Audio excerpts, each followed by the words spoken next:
Digital exclusive breaking news చూస్తున్నాం. ఎన్ని రోజులైనా ఎన్ని యుగాలు మారినా పాకిస్తాన్ వక్రబుద్ధి మాత్రం మారదు అని చెప్పి మరోసారి ప్రూవ్ అవుతోంది.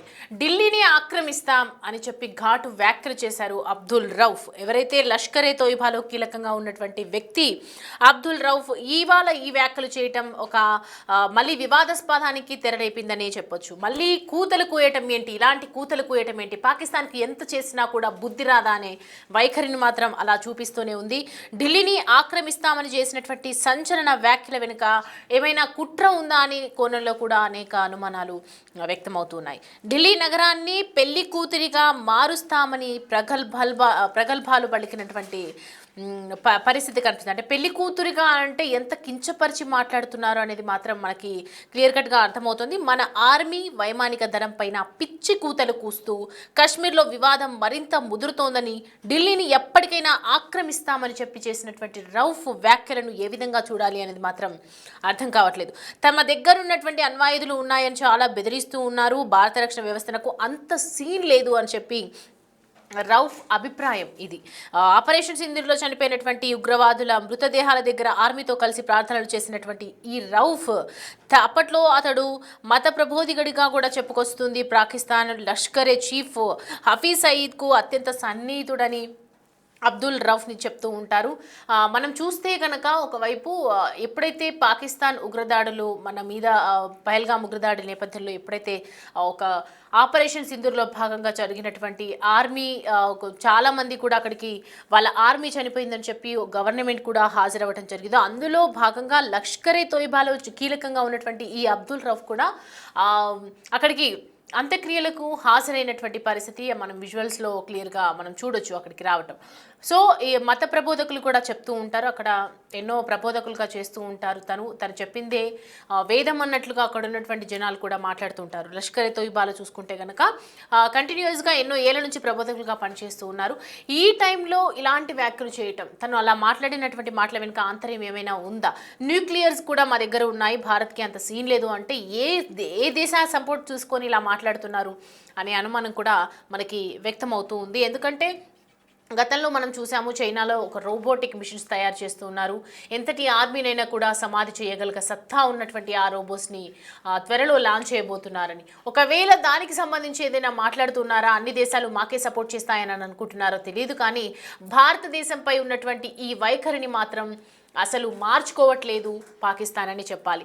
ఎందుకంటే ఒక కీలకంగా వ్యక్తిగా ఉన్నటువంటి ఈ రౌఫ్ అనే వ్యక్తి నోట నుంచి అలాంటి మాటలు రావటం అనేది నిజంగా అనుమానించదగ్గటువంటి విషయమే. ఇప్పుడు ఇన్ని రోజులు కాశ్మీర్ కోసం గొడవ పడ్డారు, మళ్ళీ ఇప్పుడేమో ఢిల్లీ ఎప్పటికైనా ఆక్రమిస్తా అని చెప్పడం వివాదాస్పదమైనటువంటి వ్యాఖ్యలు. అంటే భారతదేశంలో ప్రతి ఒక్కరిని కూడా కలిసివేసే మాట ఇది. ఎందుకంటే ఆక్రమిత పీఓకే పాకిస్తాన్ ఆక్రమిత కాశ్మీర్కి సంబంధించి ఎన్ని రకాలుగా గొడవలు జరుగుతున్నాయి, ఎంతమంది ఎన్నిసార్లు యుద్ధాలు చేస్తూ ఉన్నారు, ఎంతమంది దీని బారిన బలవుతూ ఉన్నారు, అనుకోకుండా అమాయకుల ప్రాణాలు తీస్తూ ఉన్నారు, ప్రాణాలు కోల్పోతూ ఉన్నారు. ఇలా ఎన్ని రకాలుగా యుద్ధం చేసిన తర్వాత పాకిస్తాన్ ఇంకోసారి మా జోలికి వస్తే ఊరుకోము అని చెప్పి ఆపరేషన్ సింధూర్లో భాగంగా చేసినటువంటి యుద్ధంలో కేంద్ర ప్రభుత్వం అన్ని రకాలుగా వాళ్ళని బెదిరించి హెచ్చరించి మాట్లాడినప్పటికీ కూడా పాకిస్తాన్ తన వైఖరి ప్రదర్శిస్తూనే ఉంది.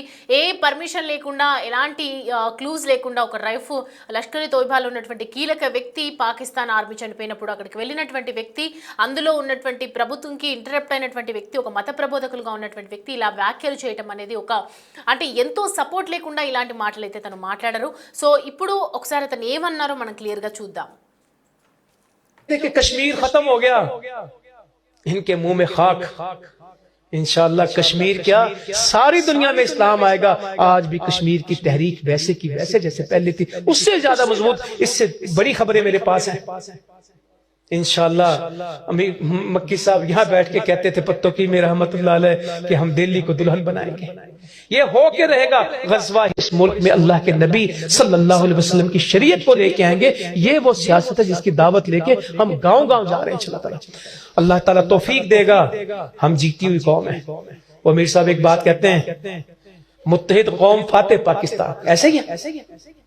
कौम मुत्तहिद हो जाएगी, पाकिस्तान फातेह होगा। आज से 8 महीने पहले हिंदुस्तान का मंजर और था, आज 6 महीने पहले, ये 10 मई हुआ, आज हिंदुस्तान का मंजर और है। हम मुंतशिर थे, मुत्तहिद हो गए, वो मुत्तहिद थे, मुंतशिर हो गए। कल जहाज गिर आज पूछ लो हिंदुस्तान में डिग्गा क्यों।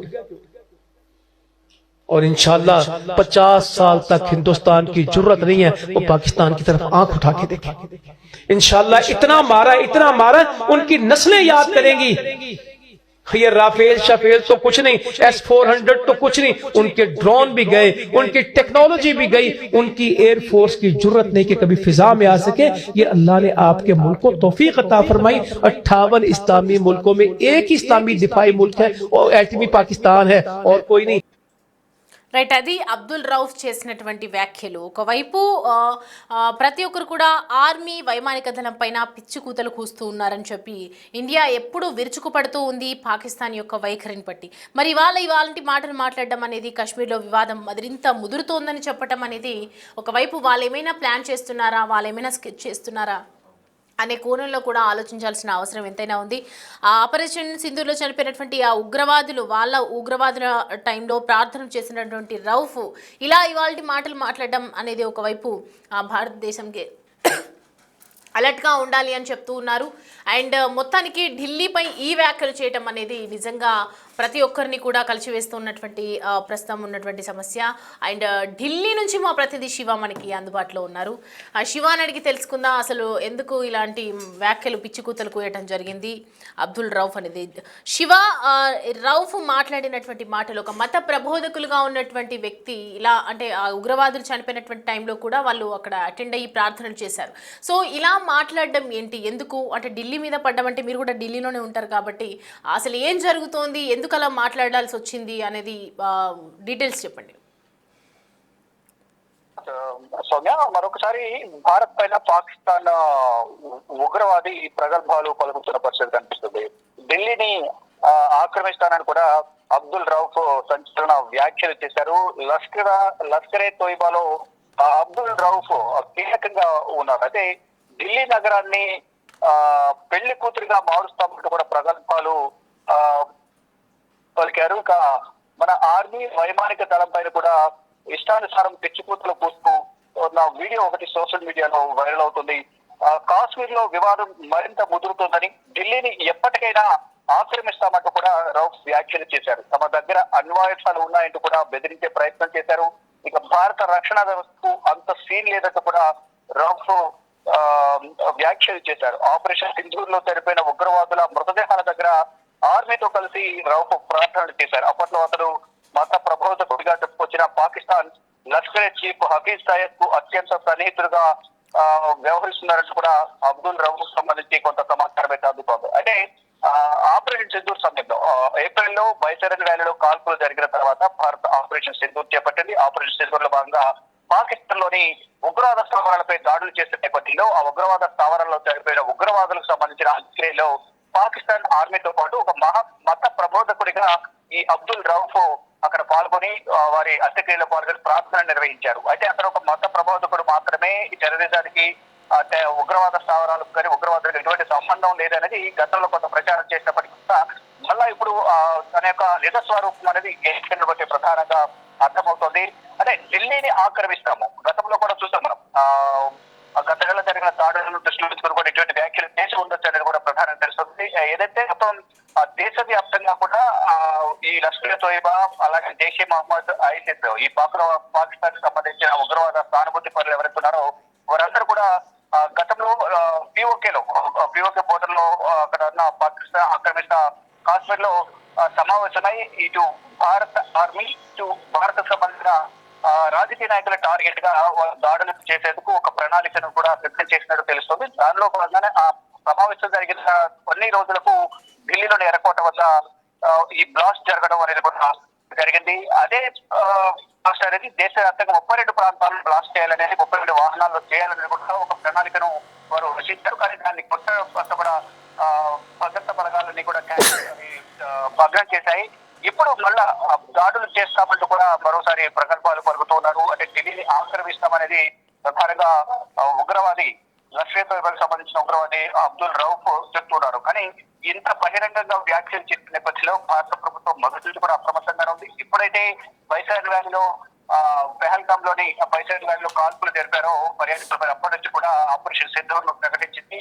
తర్వాత కాలబేరానికి వచ్చి భారత్ చేసే దాడుల వల్ల అక్కడ అనేక తరగా ఆర్థికంగా నష్టపోయింది. అనేక మంది ప్రాణాలు కోల్పోయారు. ఉగ్రవాద స్థావరాలు కానీ వైమానిక స్థావరాలు అన్ని కూడా నష్టపోయింది పాకిస్తాన్. ఈ నేపథ్యంలోనే కాలబేరానికి వచ్చి కాల్పుల విరమణ పొందడానికి అంగీకరించింది. ఆ సమయంలో మళ్ళా గనక ఏమైనా దాడులకు తెగబడితే మాత్రం దీన్ని అపరికృత యుద్ధంగా భావించి మా రియాక్షన్ అనేది చాలా తీవ్రంగా ఉంటుంది. యువకందరి విధంగా దాడులు చేస్తామంటూ కూడా ప్రధాని నరేంద్ర మోడీ, కేంద్ర హోంమంత్రి, రక్షణ శాఖ మంత్రి, త్రివిధ దళాలు కూడా పాకిస్తాన్ ను హెచ్చరించాయి. అప్పటి నుంచి కూడా ఏదో ఒక విధంగా ఇటు జమ్మూ కాశ్మీర్లను ఇతర ప్రాంతాల్లో చొరబాటు ప్రయత్నాలు చేస్తున్నారు. ఇదే విధంగా దాడి చేయాలి, భారత్ ఏదైతే నష్టం చేకూర్చాలని కూడా ప్రయత్నాలు చేస్తున్నారు. దానిలో భాగంగానే ఢిల్లీలో బ్లాస్టులు పాల్పడ్డారు.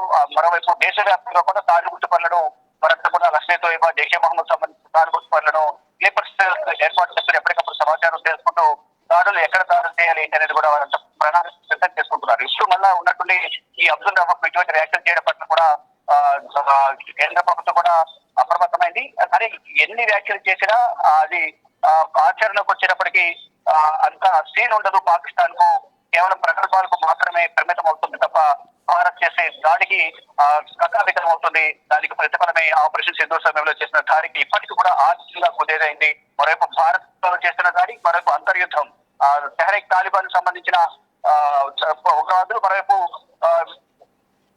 ఇతర ఉగ్రవాద సంస్థలు ఎవరుతున్నారో బలూచిస్తాన్ లిబరేషన్ ఆర్మీ కూడా దాడులు చేస్తున్న నేపథ్యంలో అంతర్యుద్ధం సొంత దేశంలో ఎదుర్కొంటుంది. మిగతా దేశమైన ఆఫ్ఘనిస్తాన్ నుంచి తెహ్రీక్ తాలిబాన్, మరోవైపు వీళ్ళు బలూచిస్తాన్ లిబరేషన్ ఆర్మీ కూడా వారి నుంచి కూడా దాడి ఎదుర్కొంటుంది. మరోవైపు మధ్యలో వారిని ఎదుర్కోలేక మళ్ళా భారత్ పైన లేనిపోని ప్రగల్భాలు పలుకుతూ మేకపోత గాంభీర్యం ప్రదర్శిస్తూ ఉంది. కానీ ఇప్పటికే ఆర్థికంగా అనేక విధాలుగా కుదేలైంది. ఒకవేళ దాడి చేస్తే కనుక దాని ప్రతి దాడి అనేది చాలా తీవ్రంగా ఉంటుంది. కానీ వారు కేవలం మాటలకు మాత్రమే పరిమితం అవుతున్నారు తప్ప ఎక్కడ కూడా ఎటువంటి దాడి అంటే బాంబ్ బ్లాస్టులకు అటువంటి చేస్తూ ఉన్నారు. కానీ దీనికి సంబంధించి లష్కర్ తోయిబా దీని వెనక ఉంది అనేది ఇప్పటికే గుర్తించారు. దానికి సంబంధించిన ఢిల్లీలో జరిగిన బ్లాస్ట్ సంబంధించి అందరూ కూడా ఒక్కొక్క నదితో తీసుకుని దాని వెనక ఎవరు ఉన్నారనే కోణంలో కూడా దర్యాప్తు కొనసాగిస్తున్నారు. మళ్ళీ ఇప్పుడు అబ్దుల్ రహమాన్ ఈ వ్యాఖ్యలు చేయడం పట్ల మాత్రం కేంద్రం అప్రమత్తమైంది. ఎక్కడికక్కడ పటిష్టమైన భద్రతను ఏర్పాటు చేసింది. ఒకవేళ అతను అన్నతిని ఎదురైతే కనుక దానికి అంతర్జాతీయ వేదికగా కూడా దోషిగా నిలబెట్టే విధంగా కూడా భారత్ కూడా ప్రయత్నాలు చేస్తున్నట్టు తెలుస్తుంది. కానీ ఈ వీడియోలు అంత ఆశావశిగా వదిలే ప్రసక్తి లేదని కూడా కేంద్ర నిఘా విభాగాలు చెప్తూ ఉన్నాయి. Right Shiva, thanks for the updates. Right, అనేక అనుమానాలు అయితే వ్యక్తమవుతున్నాయి అబ్దుల్ రౌఫ్ చేసినటువంటి మాటలు. దానికన్నా ముందు ఢిల్లీలో జరిగినటువంటి బ్లాస్టింగ్, ఒకవైపు డాక్టర్స్ సహాయంతో చేస్తున్నటువంటి ఆ ఉగ్రవాద చర్యలు, ఇవన్నీ చూస్తూ ఉంటే ఖచ్చితంగా మళ్ళీ ఢిల్లీ మీద ఛాన్స్ కన్ను వేసినట్లుగా కనిపిస్తోంది. ఢిల్లీలో జరిగినటువంటి బ్లాస్ట్ తర్వాత ఇవాళ అబ్దుల్ రౌఫ్ చేసినటువంటి వ్యాఖ్యలు చూస్తుంటే ఇన్ని రోజులు కాశ్మీరే కాకుండా ఇప్పుడు ఢిల్లీ మీద కూడా వీళ్ళు కన్నేసినారు అనేది కూడా అర్థమవుతోంది. దీనికి సంబంధించి మరి కేంద్ర ప్రభుత్వం ఏ విధమైనటువంటి చర్యలు తీసుకుంటుంది, ముందు జాగ్రత్తగా ఏదైనా చెప్తుందా, దీనికి సంబంధించి ఏదైనా డిసిషన్ తీసుకునే అవకాశాలు ఉన్నాయా, ఎలా దీన్ని సామరస్యంగా వ్యవహరిస్తుంది అనేది మాత్రం వేచి చూడాల్సిందే.